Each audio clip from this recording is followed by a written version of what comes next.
ఏవండోయ్, ఈరోజు నా వీడియోలో 2 అందమైన ఫౌంటైన్స్ చూపిస్తానండి. మీకు గనక ఒక చిన్న గార్డెన్ ఉంటే, ఆ గార్డెన్లో ఒక పెద్ద చెట్టు ఉంటే, ఆ చెట్టు కింద ఈ విధంగా అందమైన ఫౌంటైన్ కట్టించుకోండి. ఇది మాకు తెలిసిన వాళ్ళు ఈ విధంగా వాళ్ళ పనస చెట్టు కింద కట్టించుకుని బుద్ధుడి విగ్రహం పెట్టుకున్నారండి.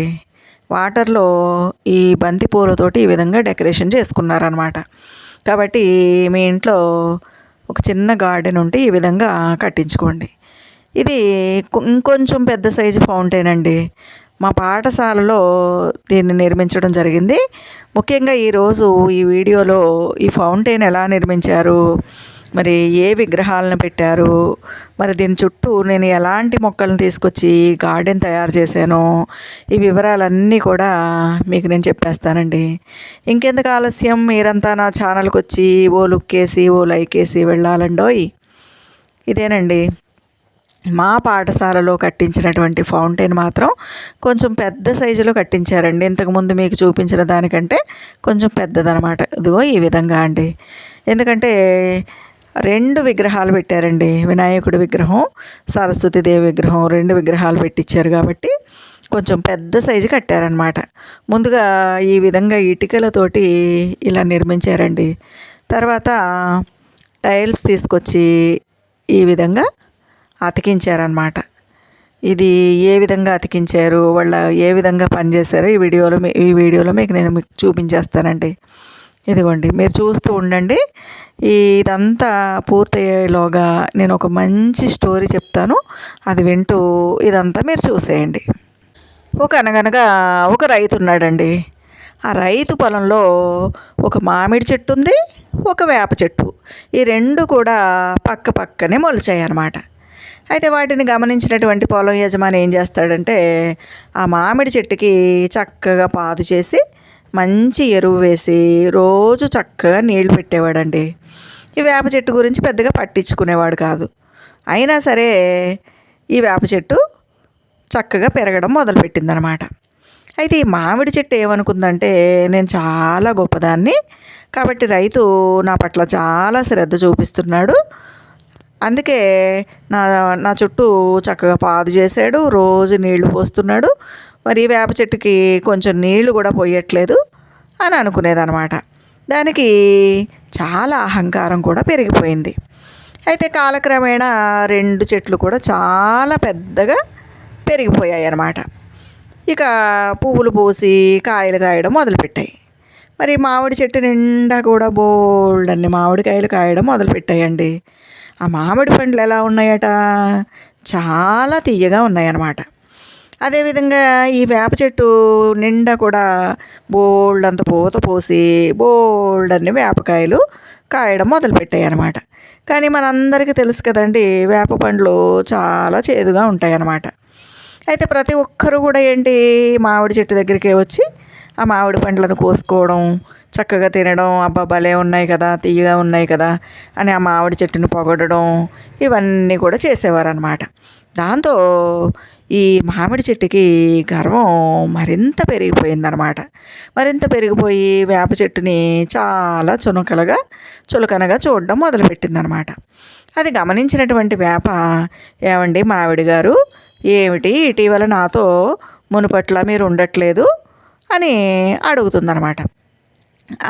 నీకు నాకు ఏంటి పోలిక, తీయటి పండ్లనిచ్చే చెట్టు నేను, నీ పండ్లు నోట్లో పెట్టుకోవడానికి కూడా పనికిరావు, మరి నాకంటే నువ్వు చాలా తక్కువ, నీతో నాకేంటి స్నేహం, నీతో నాకేంటి మాటలు అని చెప్పి గర్వంగా చెప్పిందనమాట మామిడి చెట్టు. నీవి తీయటి ఫలాలైనంత మాత్రాన గొప్పదానివని మురిసిపోకు, నా విత్తనాలకు కూడా మంచి గిరాకీ ఉందని మర్చిపోకు, ఇప్పటికి కూడా విత్తనాలు నా పండ్లు ఏరుకుపోతున్నారు, నువ్వు చూడలేదా అంది వేప చెట్టు. అయినా సరే నువ్వు చాలా అహంకారివి, అందుకే నన్ను చులకనగా చూస్తున్నావు అంది వేప చెట్టు అనమాట. ఆ విధంగా మామిడి చెట్టు వేప చెట్టు ఈ 2 కూడా పోట్లాడుకోవడం మొదలుపెట్టాయి. అయితే వాటి పక్కనే నిలువెత్తుగా పెరిగినటువంటి ఒక కొబ్బరి చెట్టు ఉందన్నమాట. ఈరోజు ఈ రెండు చెట్లు పోట్లాడుకోవడం, మాట్లాడుకోవడం, గొడవ పెట్టుకోవడం ఇదంతా కూడా ఈ కొబ్బరి చెట్టు చూస్తుందన్నమాట. ఒకరోజు కొబ్బరి చెట్టుకి విపరీతమైన కోపం వచ్చేసి, అబ్బా ఆపండి మీ వాదులాట, వినలేకపోతున్నాను, రోజు ఇదే గొడవ అంటూ విసుక్కుందనమాట.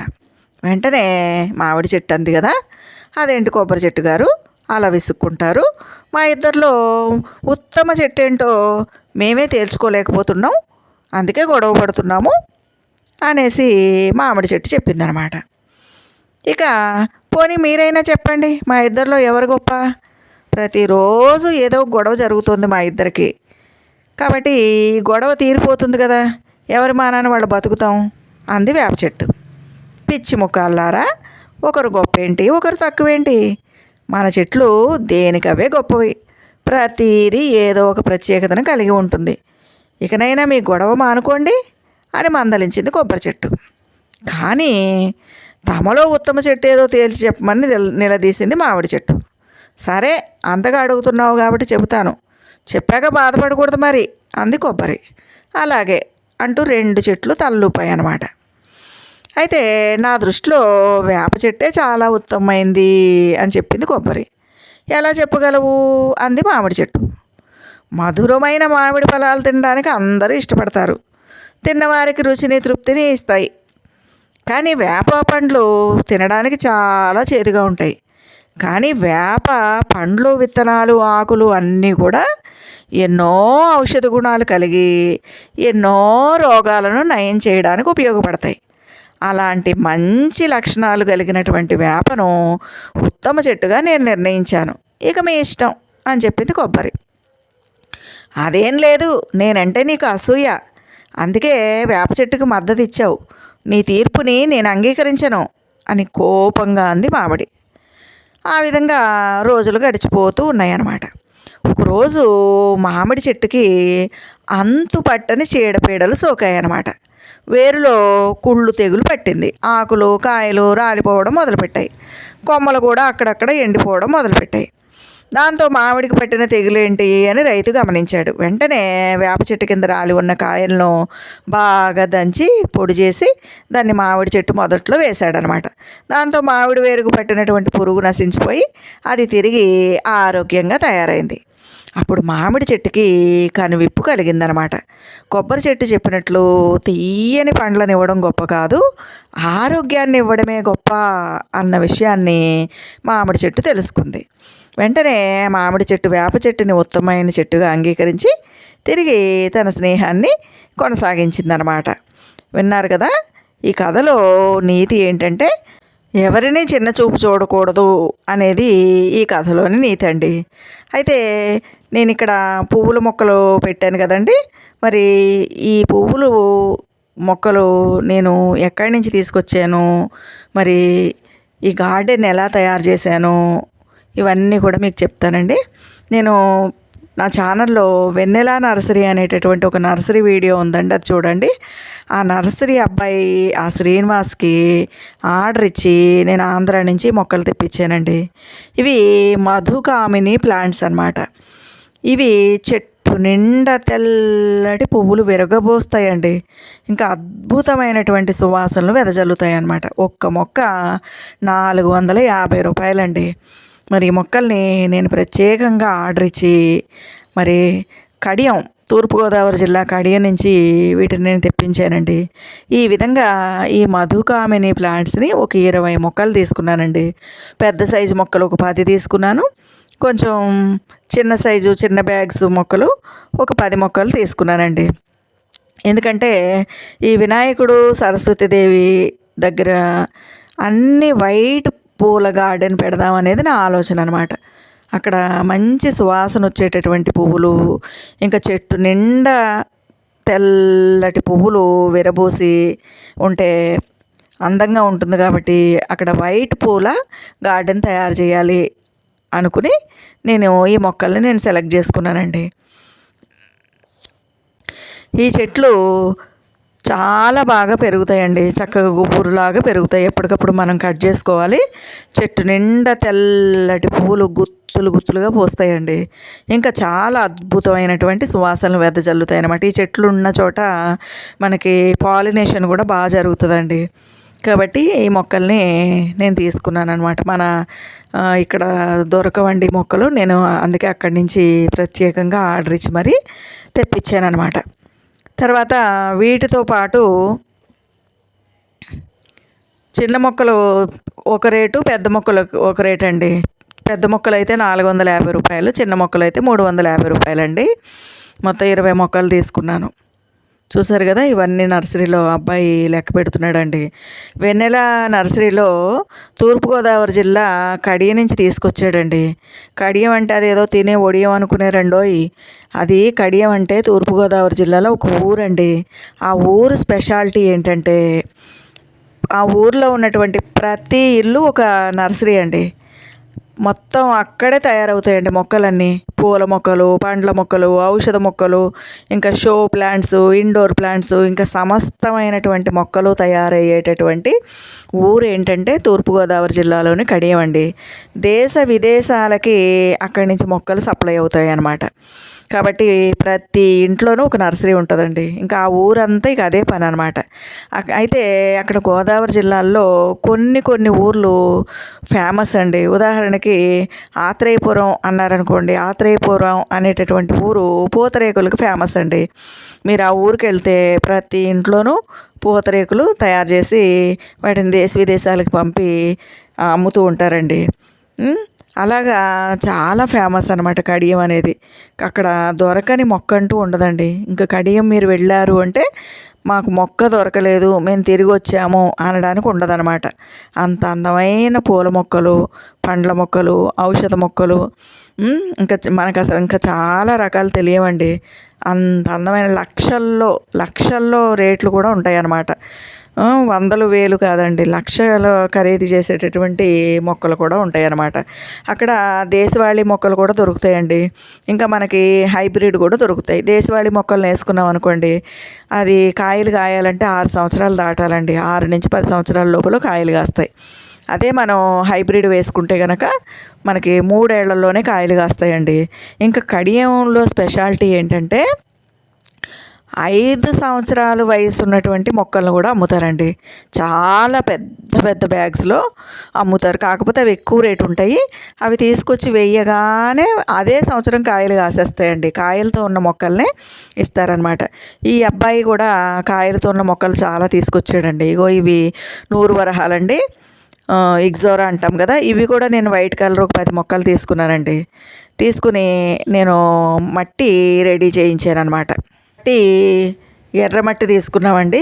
దాంట్లో ఇసుక కల్పించాను. తర్వాత ఆవు పేడ ఎరువు అండి, నల్లగా కనపడుతుంది చూడండి, ఆవు పేడ ఎరువు. ఇంకా ఆయన పోస్తున్నాడు చూడండి, అది ఆవు పంచకం అండి. ఎందుకంటే ఆవు పంచకం పెస్టిసైడ్గా పనిచేస్తుంది అన్నమాట మనకి. అంటే మట్టిలో ఏమైనా చెడు బ్యాక్టీరియా ఉందనుకోండి, అదంతా కూడా పోతుందన్నమాట.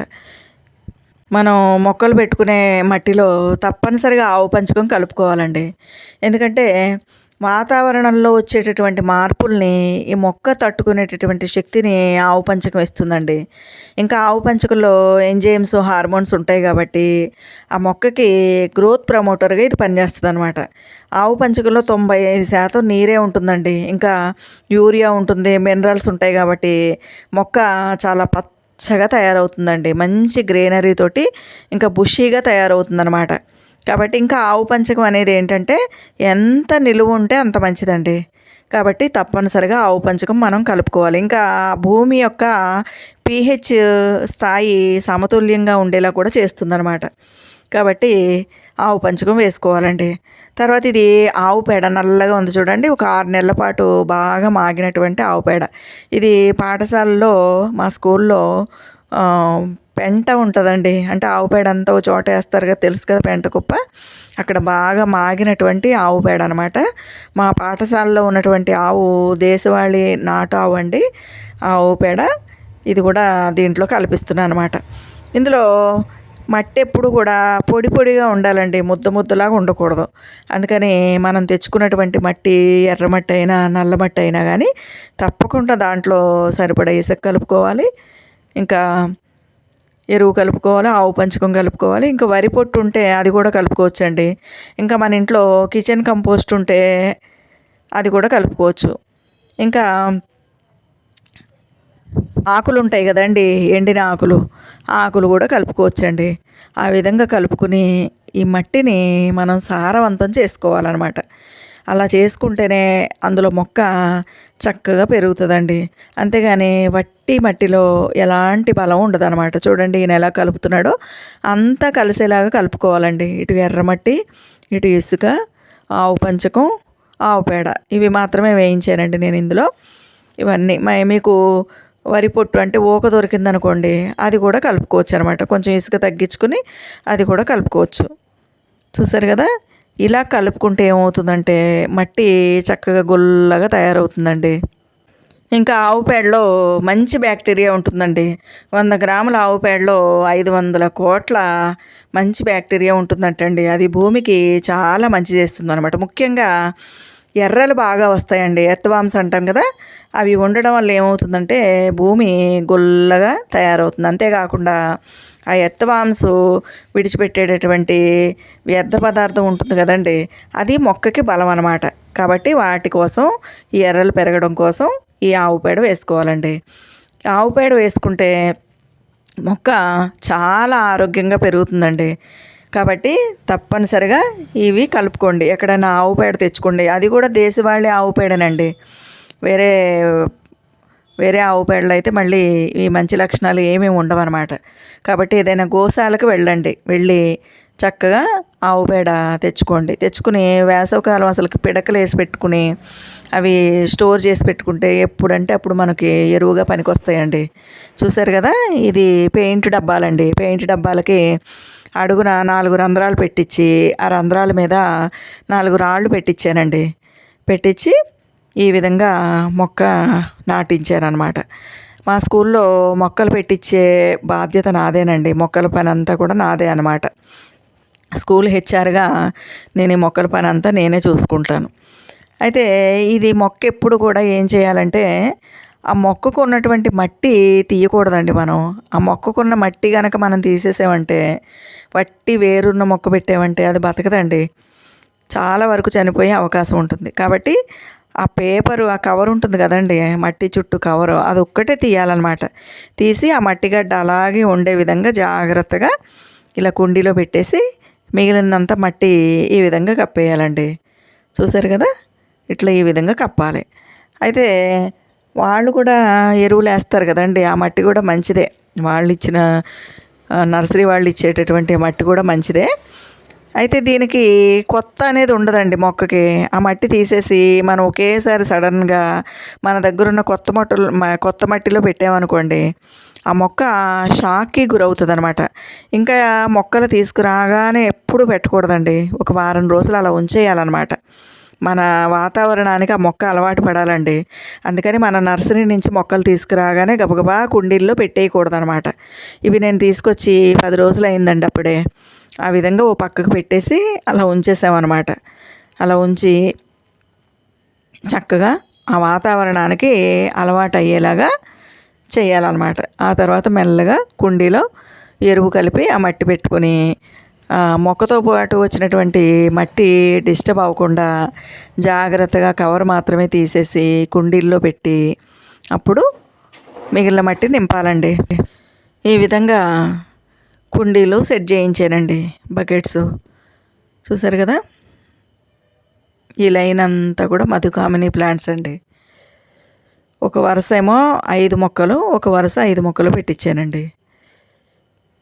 ఇలా వేసుకోవాలి. మరి సరిపడా మట్టి వేసుకుని చక్కగా ఒక్కొక్క మొక్కని జాగ్రత్తగా పెట్టుకోవాలండి. ఈ చెట్లు చాలా అందంగా ఉంటాయండి. చెట్టు నిండా పువ్వులు విరబోస్తాయి అన్నమాట, గుత్తులు పోస్తాయి. మీకు నేను చూపిస్తాను. చెట్టు నిండా మొగ్గలే ఉంటాయండి. చాలా అందంగా ఉంటుంది ఈ మొక్క. ఇంకా మంచి సువాసనలు వెదజల్లుతాయి. కాబట్టి ఇక్కడికి సీతాకోక చిలుకలు కూడా చాలా ఎక్కువ వస్తాయండి ఈ మొక్కలున్న చోటుకి. ఇంకా మొండి మొక్కలండి, చాలా ఈజీగా మనం పెంచుకోవచ్చు అనమాట. లో మెయింటెనెన్స్ మొక్కలు. చూసారు కదా, అలా కట్ చేసుకోవాలండి. ముందు అడుగు భాగంలో కట్ చేసుకోవాలండి. తర్వాత చుట్టూ కట్ చేసుకుని మెల్లగా ఆ కవర్ తీసేయాలన్నమాట. ఆ మట్టి ఎట్టి పరిస్థితుల్లో డిస్టర్బ్ అవ్వకూడదు. చాలా జాగ్రత్తగా పెట్టుకోవాలండి. ఆ మట్టి రాలిపోయింది అంటే, మనం కనుక కొత్త మట్టిలో పెట్టామంటే చనిపోయే అవకాశాలు ఎక్కువగా ఉంటాయండి. అందుకని చాలా జాగ్రత్తగా పెట్టుకోవాలన్నమాట మొక్కలు ఎప్పుడు కూడా. మిగిలినదంతా మట్టి నింపేసుకోవాలండి. ఈ విధంగా మనం నింపి పెట్టుకుని చక్కగా రోజు నీళ్లు పోసుకుని నెలకొక్కసారి మనం ఏదైనా కొంచెం ఎరువిచ్చుకున్నామంటే చాలా బాగుంటాయండి. ఇప్పుడు మనం ఇందులో ఆవు పేడ ఎరువు కలిపేసాం కాబట్టి మనం ఒక 3 నెలల వరకు దీన్ని పట్టించుకోకపోయినా పర్వాలేదండి.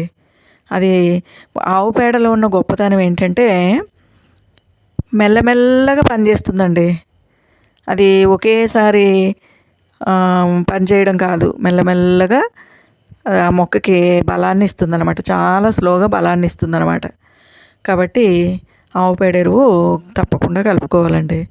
పైగా ఆవు పేడ ఆవు పంచకం కలిస్తే మట్టిలో పచ్చగా అయిపోతాయండి మొక్కలు. బుషీగా అయిపోతాయి, చాలా పచ్చగా అయిపోతాయి అనమాట. నేను ఇంతకుముందు చెప్పాను కదండి, దాంట్లో యూరియా ఉంటుంది పంచకంలో అని. అది చూసారు కదండి. ఈ విధంగా నేను మొక్కలన్నీ కూడా ఒక వరుసలో సర్దించేసాను అనమాట. చూసారు కదండి, ఇలా సెట్ చేసి పెట్టుకున్నాం. ఇంకా చాలా పని ఉందండి. ఇప్పుడు ఇక్కడ పిట్టగోడ కనపడుతుంది చూడండి, వాటికి టైల్స్ అతికించాలి. ఇంకా ఫౌంటైన్ ఒకటి పెట్టలేదండి. ఇది ఈ పూల మొక్క ఏమంటారు మీరు, డిసెంబర్ పూలు అంటామండి మేము. డిసెంబర్ పూలు అంటారు, గుబ్బి పూలు అంటారు. డిసెంబర్ నెలలో జనవరి నెలలో పువ్వులు విరగబోస్తాయండి. చిన్నప్పుడు ఈ పువ్వులు కోసుకుని చక్కగా మాల అల్లుకుని తల నిండా పెట్టుకునేవాళ్ళం అండి. ఇలాంటి డిసెంబర్ పూల మొక్కలు ఆ కార్నర్లో ఒకటి, ఈ కార్నర్లో ఒకటి పెట్టించానండి. ఇక ఈ చిన్న కుండీల్లోనేమో ఈ 100 వరహాల చెట్లు పెట్టించానండి. ఆ పెయింట్ డబ్బాలన్నిటిలోనేమో మధుకామని ప్లాంట్స్ పెట్టించాను. ఈ చిన్న కుండీల్లోనేమో 100 వరహాలు, ఇగ్జోరా అంటాం కదండి, గుత్తు పూలని కూడా పిలుస్తాం, వీటిని పెట్టించాను అనమాట. ఈ చిన్న కుండీల్లో కూడా అంతేనండి. మనం వీటికి 4 హోల్స్ చేయించి ఆ హోల్స్ మీద 4 రాళ్ళు పెట్టించి అప్పుడు ఒక జానెడు ఎత్తు మట్టి పోయించి ఈ మొక్కలు కూడా కవర్ ఒక్కటే తీసి ఆ మట్టి గడ్డ డిస్టర్బ్ అవ్వకుండా జాగ్రత్తగా పెట్టి మిగిలిందంతా మట్టి పోసి నింపి పెట్టుకోవాలండి.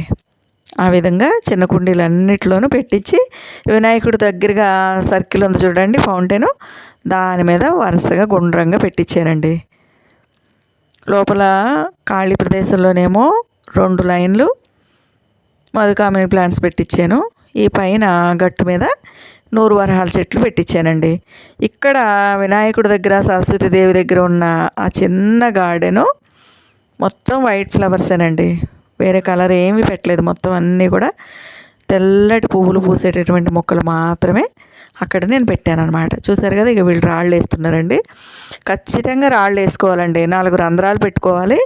ఆ రంధ్రాల పైన రాళ్ళు వేసుకోవాలి. రాళ్ళు వేయకపోతే ఏమవుతుందంటే మట్టితోటి ఆ రంధ్రాలు పూడిపోతాయండి. అప్పుడు ఏమవుతుంది, వాటరు ఆ కుండీల్లో నిలిచిపోతుంది అనమాట. ఎప్పుడు కూడా కుండీలో నీళ్లు నిలబడకూడదండి. ఎప్పటికప్పుడు ఎక్కువైనటువంటి ఆ నీళ్లు కిందికి పోవాలన్నమాట. మట్టి తడిగా ఉండాలంతే, అంతేగాని నీళ్ళల్లో ఎప్పుడు కూడా నానుతున్నట్లుగా మొక్క వేళ్ళు ఉండకూడదండి. అలా ఉంటే కనుక మొక్క చనిపోయే అవకాశాలు ఉంటాయి అన్నమాట. ఇంకా మట్టి ఎప్పుడు కూడా పొడి పొడిగా ఉండాలండి, లూజ్గా ఉండాలి. ఎందుకంటే మొక్క వేళ్ళకి గాలి బాగా తగలాలి. అలా తగిలితే మొక్క ఆరోగ్యంగా పెరుగుతుందన్నమాట. మరి ఆ గాలి తగలడం కోసమేనండి ఆవు పేడ వేసేది. ఆ ఆవు పేడ వేయడం వల్ల ఎర్రలు వస్తాయి. ఆ ఎర్రలు ఏం చేస్తాయి, పైకి కిందికి వెళ్తూ ఉంటాయి, వస్తూ ఉంటాయి అన్నమాట. అందువల్ల ఆ భూమి అంతా కూడా చక్కగా లూజ్గా తయారయ్యి మొక్క వేళ్ళకి బాగా గాలి తగిలి ఆక్సిజన్ వచ్చి అది చక్కగా ఏపుగా అందంగా పెరుగుతుందండి. ఇంకా ఎప్పుడైతే మనం ఆవు పేడ ఆవు పంచకం వేస్తామో పువ్వులు బాగా పోస్తాయండి. పూల మొక్కలైతే, కాయగూరల మొక్కలైతే అవి కూడా బాగా కాస్తాయండి కాయలు. చూసారు కదా, ఇది డిసెంబర్ పూల మొక్క అండి. ఆ చివర ఒకటి ఈ చివర ఒకటి పెట్టించాను అనమాట. చాలా గుబురుగా పెరిగాయండి. లాస్ట్ ఇయర్ పెట్టిన మొక్కలు ఇప్పటికి చక్కగా పెరిగాయి కాబట్టి అందంగా పూస్తాయి పువ్వులని ఆ కార్నర్లో అటు ఒకటి ఇటు ఒకటి పెట్టించాను అనమాట. ఈ విధంగా సెట్ చేయించానండి. ఇంకా చాలా పని ఉంది. ఫౌంటైన్ ఏర్పాటు చేసిన తర్వాత వాటర్ పడేటప్పుడు మళ్ళీ వీడియో తీసి ఇంకో వీడియో పెడతానండి. ఇదిగో ఇలాగా వినాయకుడి విగ్రహం, సరస్వతీదేవి విగ్రహం పెట్టి మధ్యలో ఈ తెల్ల పూల చెట్టు అండి, విష్ణుక్రాంత పూలు అంటారు కదా, ఆ రెండు విగ్రహాలకి మధ్యలో గొడుగులాగా ఈ చెట్టు పెట్టించానండి. అటొకటి ఇటొకటి ఒక షో ప్లాంట్ పెట్టానండి. చూసారు కదా, వినాయకుడికి పక్కన ఒక షో ప్లాంట్ వైట్ కలర్ది, సరస్వతీదేవి పక్కన ఒక షో ప్లాంట్ పెట్టించానండి అందంగా ఉంటాయని. ఇక దాని కిందేమో ఆ గట్టు మీద అన్నీ నూరు వరహాలు వచ్చాయి. కింద గ్రౌండ్లోనేమో ఒక వరుస అంతా వినాయకుడికి ముందు ఆ లైన్ అంతా మధుకామిని ప్లాంట్స్ వచ్చినాయండి. మళ్ళీ రైట్ సైడు ఆ లైన్ అంతా కూడా మధుకామిని ప్లాంట్స్ వచ్చాయి అన్నమాట. ఈ విధంగా నేను ఇక్కడ ఒక చిన్న గార్డెన్, వైట్ ఫ్లవర్స్ గార్డెన్ తయారు చేశానండి. మరి మీ ఇంట్లో కూడా ఒక చిన్న గార్డెన్ ఉంటే కనుక ఈ విధంగా నేను 2 చూపించాను కదండి ఫౌంటైన్స్, ఆ రెండిట్లో ఏదో ఒకటి మీకు ఏది నచ్చితే అది ఒకటి కట్టించుకుని చక్కగా ఒక విగ్రహం పెట్టుకుని చుట్టూ మొక్కలు పెట్టుకోండి. ఎండ తగిలే ప్లేస్ అయితే కనుక పూల మొక్కలు పెట్టుకోండి, ఎండ తగలదు అనుకుంటే ఇండోర్ ప్లాంట్స్ పెట్టుకోండి. మరి ఈ వీడియో మీకు నచ్చితే లైక్ చేయండి, షేర్ చేయండి, నా ఛానల్కి సబ్స్క్రైబ్ చేయండి.